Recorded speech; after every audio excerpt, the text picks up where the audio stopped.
You'll be glad to know that if you need to place a flexible component into an assembly, it's not much different than placing a non-flexible one. There are just two additional steps in the process.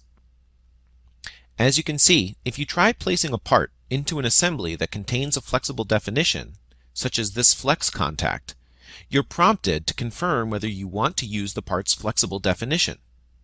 You could say no and not use the flexible definition, but in this case, we'll click yes and use the part's flexible definition.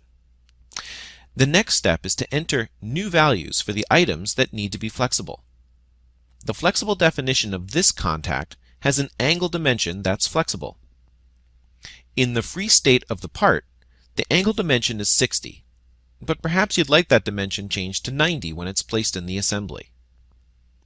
Notice that besides entering values, you could also set the dimension value to be equal to a measurement, such as curve length, distance, angle, area, or diameter.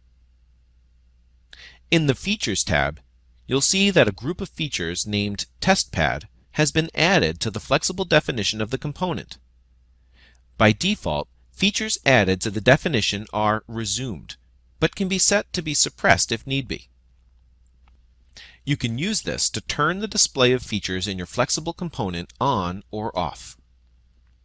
Next, confirm that the entire group of features will be suppressed, and then begin placing the component into the assembly as you would any other non-flexible component.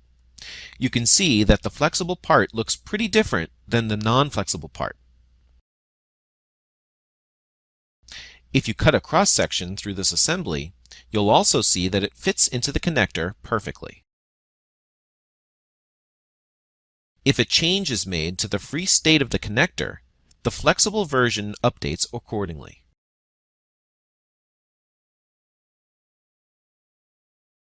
Placing a flexible component into an assembly enables you to use the component in an assembled state while also maintaining the pre-assembled state of the model.